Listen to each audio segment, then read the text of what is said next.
A member of the Syrian Democratic Forces, backed by U.S. Special Forces, walks on a building near Raqqas Stadium Monday, as they cleared the last positions on the front line in the fight against ISIS. Bulent Kilakif BGT images. The U.S.-backed Syrian Democratic Forces are in the process of kicking ISIS out of Raqqa, the extremist group's self-declared capital where it has terrorized civilians and plotted attacks against targets linked to the U.S. and its allies.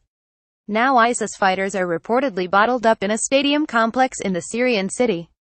Celebrations began to break out among the SDF in Raqqa on Tuesday, as the end of the 4-month offensive seemed near. But a spokesman with the force tells NPR's Ruth Sherlock that fighting could continue as ISIS fighters hold out in booby-trapped buildings. Made up of Arab and Kurdish fighters, the SDF began a push to take Raqqa in early June. They were backed by airstrikes from the U.S.-led coalition, strikes targeting ISIS that have been blamed for causing civilian deaths. From Beirut, Ruth reports Raqqa is where ISIS first imposed the strict laws that it hoped would one day govern a caliphate that took land across Iraq and Syria. After they took the city in 2014, women were not allowed out in public alone. Young men, even children, were trained to fight. Non-Muslims were persecuted. Those who broke laws were executed publicly. But the imminent victory comes at a huge costs. The fight on the ground, and airstrikes by the US and Russia have left Raqqa all but destroyed. Many civilians have been killed. Most of the population fled, and now they don't know if they'll have a home when they return.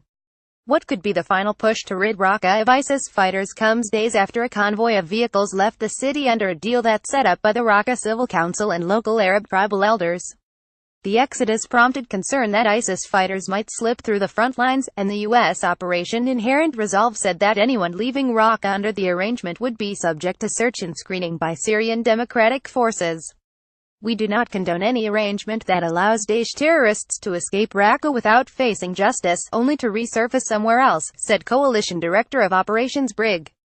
Gen. Jonathan Braga. Daesh terrorists have been hiding behind women and children for 3 years, and we are against any arrangement that lets them continue to do so.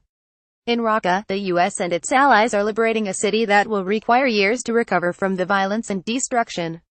And once it is secured, the fight against ISIS moves elsewhere. Here's how NPR's Tom Bowman described what could be a lengthy military process when the offensive began this summer. Even after Raqqa falls, U.S. officials say they have to clear an area south of Raqqa along the Iraq border. It's some 150 miles. And the trouble is, you have Syrian regime forces there, as well. So the question is, how does the U.S. deal with the Syrians? You know, the answer they're saying is to work with the Russians to what they call de-conflict military operations with the Russian ally Syria.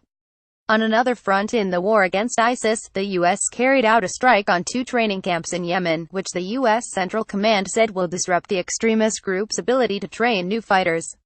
The strike hit the relatively remote Al-Baida Governorate, an arid inland region where CENTCOM says that ISIS used the camps to train militants to conduct terror attacks using AK-47s, machine guns, rocket-propelled grenade launchers and endurance training.